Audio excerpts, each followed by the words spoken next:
tentang banyak hal menarik loh bareng aku Nida. Dan aku Afifa yang bakal nemenin kalian selama 30 menit ke depan.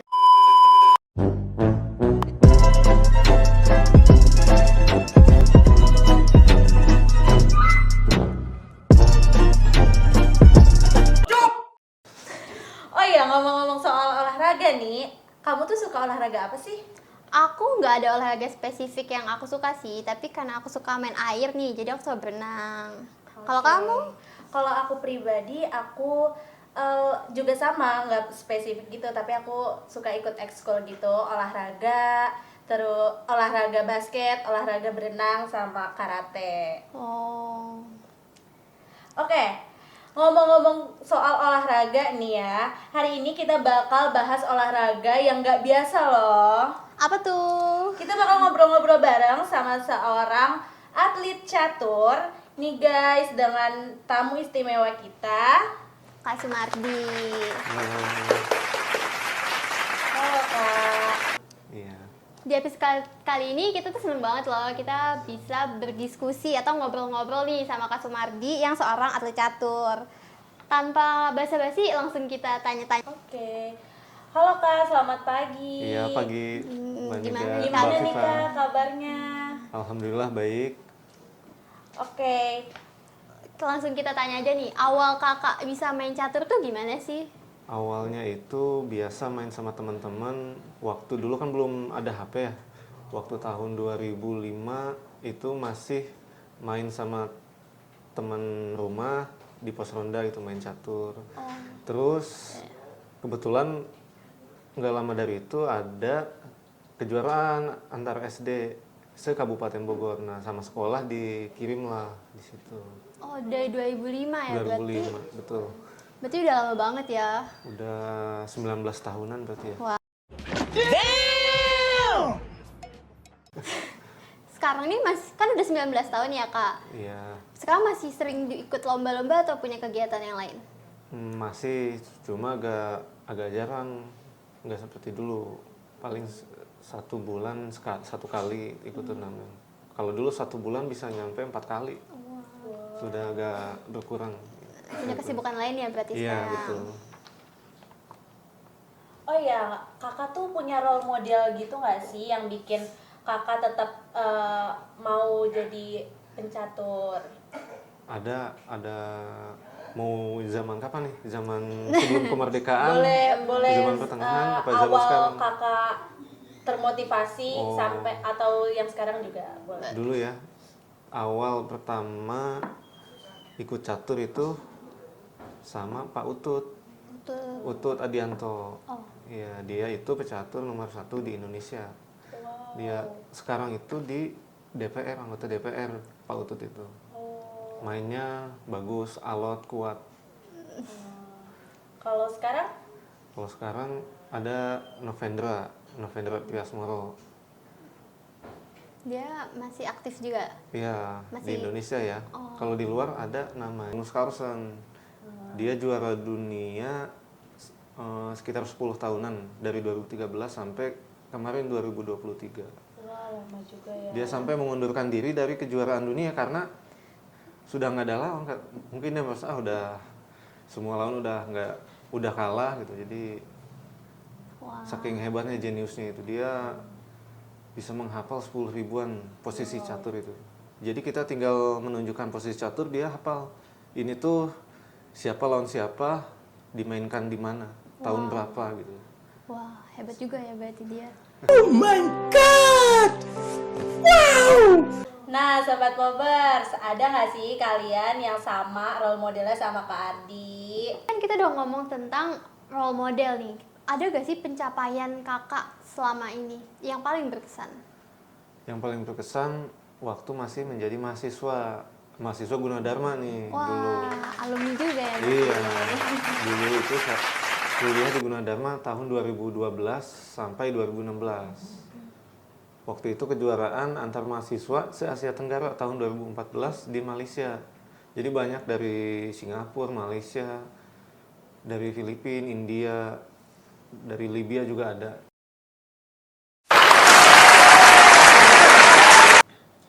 Oh ya Kak, ngomong-ngomong, tadi kan udah nih kita role model, terus motivasi gitu-gitu kan. Nah sekarang apa sih hambatan kakak selama bermain catur?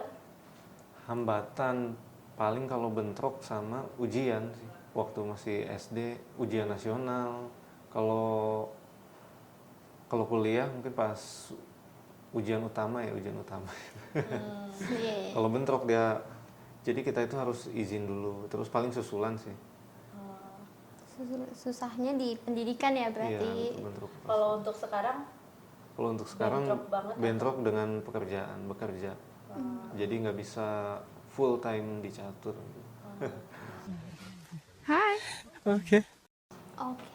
Udah ngomongin hambatan, kita ada nggak sih goals kakak ke depannya atau cita-cita sebagai atlet catur, entah itu apa gitu? Tujuan berikutnya sih bisa masuk tim Olimpiade Indonesia, mewakili Indonesia di Olimpiade. Tapi selain itu pengen juga bikin sekolah catur untuk mengembangkan pecatur-pecatur muda. Jadi supaya lebih banyak lagi pecatur-pecatur yang bisa mewakili Indonesia di internasional.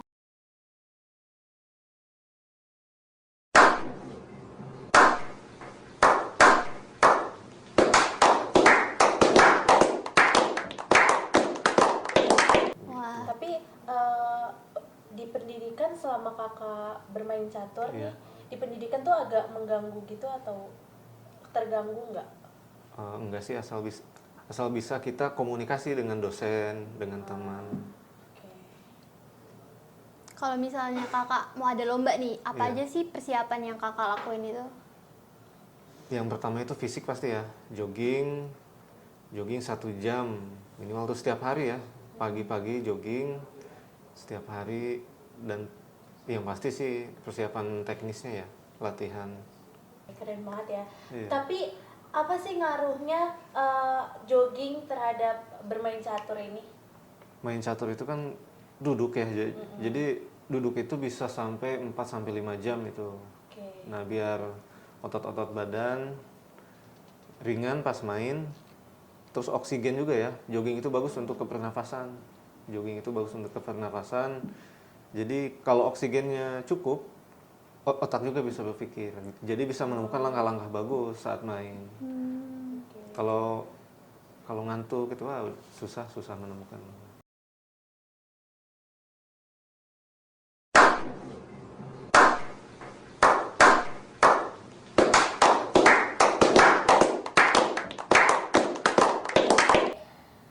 Nah, tadi kan ngomongin hambatan nih ya. Iya. Tadi kakak tuh gimana sih cara ngebagi waktu antara kakak bermain catur dan pendidikan di saat kakak masih menjalani pendidikan?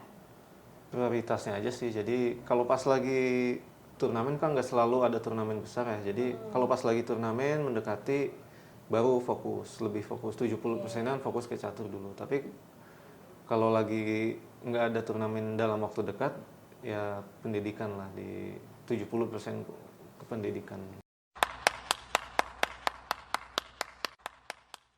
Kalau misalnya ada lomba nih, ada gak sih persiapan khusus yang dilakuin sama Kak Ardi? Persiapan khususnya paling ya jogging, olahraga, main tenis meja. Jogging sih terutama. Jadi setiap hari itu harus jogging minimal 1 jam lah. Oke. Wah, berarti main catur ini nggak cuman duduk doang ya, harus ada persiapan lainnya juga. Iya. Sebelum Fisiknya adanya juga ada. pertandingan. Iya, wah, informasi baru buat kita Iya. yang awam banget nih soal catur. Oke Kak, next nih. Setelah persiapan, Iya. support orang tua itu terhadap kakak bermain dalam catur itu apa sih, gimana? Kalau support orang tua itu harus sih, 100% itu harus support. Jadi kalau orang tua nggak support, sulit ya untuk berkarir di catur gitu ya. Oke. Support dari finansial, dari moral juga. Orang tua kakak sendiri support atau enggak? Sangat mensupport. Wah. Kalau boleh tanya nih ya, perjalanan catur kakak atau permainan di mana sih kakak paling jauh itu main catur di mana? Paling jauh ikut turnamen di Cina. Cina paling jauh tahun 2012. Jadi pas mau masuk Gunadarma, mau masuk kuliah, nah ikut lomba di Cina sampai 15 hari waktu itu. Kalau misalnya soal biaya nih, kalau kakak kan jauh juga, itu biayanya gimana permainan catur, dalam permainan catur? Kalau biaya mewakili daerah ya, misal Bogor, Jawa Barat, atau Indonesia, biaya full semua. Jadi tinggal main aja, jadi biaya akomodasi semuanya, terus dikasih juga uang saku itu Pak. Semuanya jadi udah ditanggung. sudah ditanggung semuanya.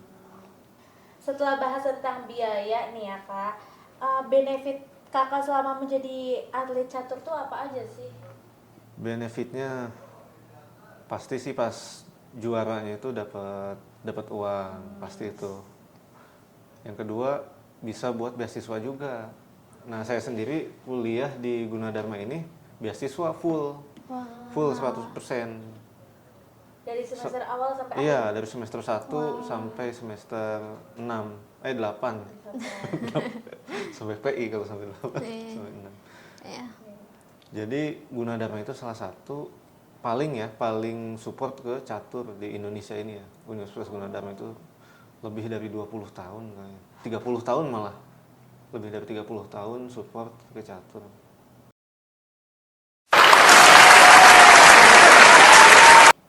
Oh ya Kak, saat bermain kan banyak ya penonton Iya. gitu kan, pasti banyak supporter yang teriak-teriak atau gimana gitu. Nah itu tuh ngeganggu, ngedistract para pemain nggak sih? Sebenarnya kalau turnamennya resmi, penonton itu dilarang masuk ke arena pertandingan. Jadi pertandingan itu di dalam ruangan, penonton bisa lihat dari luar ruangan.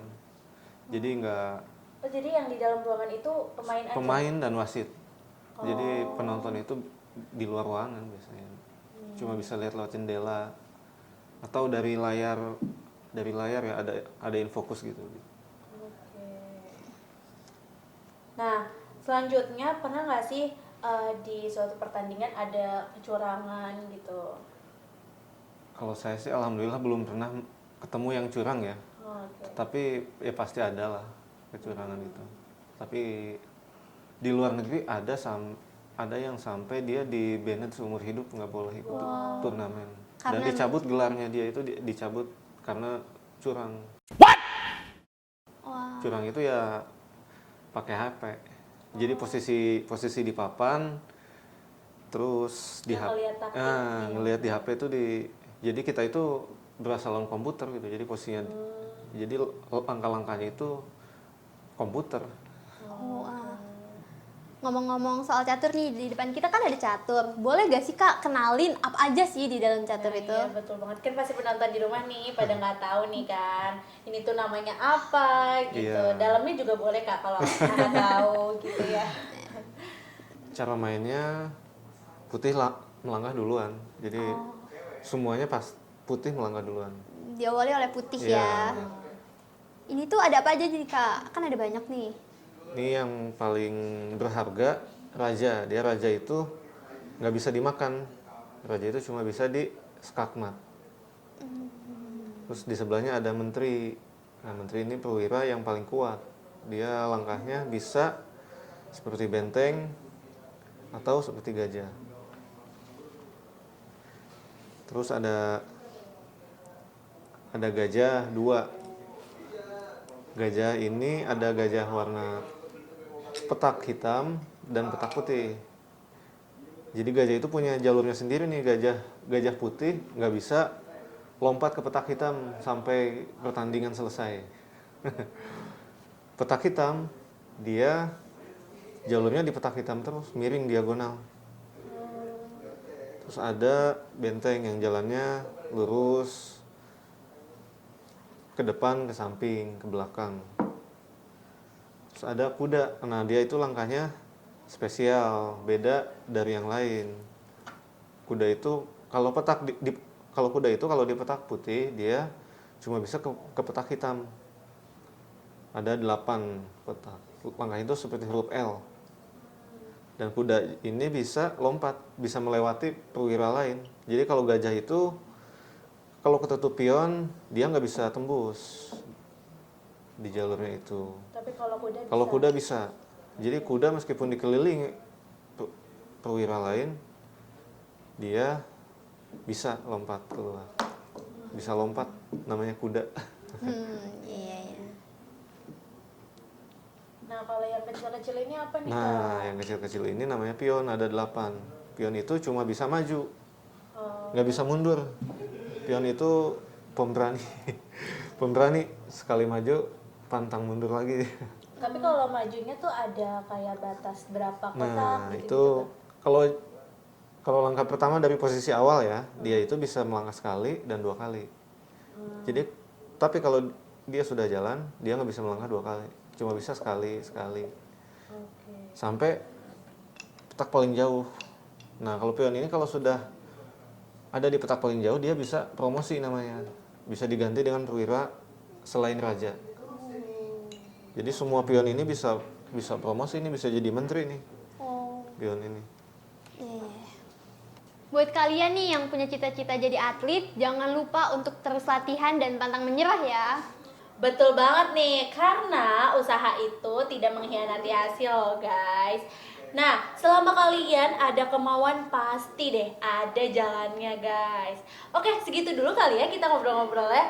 Udah panjang banget nih. Kita ngobrol soal catur sama Kak Ardi. Betul banget. Terima kasih ya buat Kak Ardi Iya, udah sama-sama. menyempatkan hadir ke podcast kami.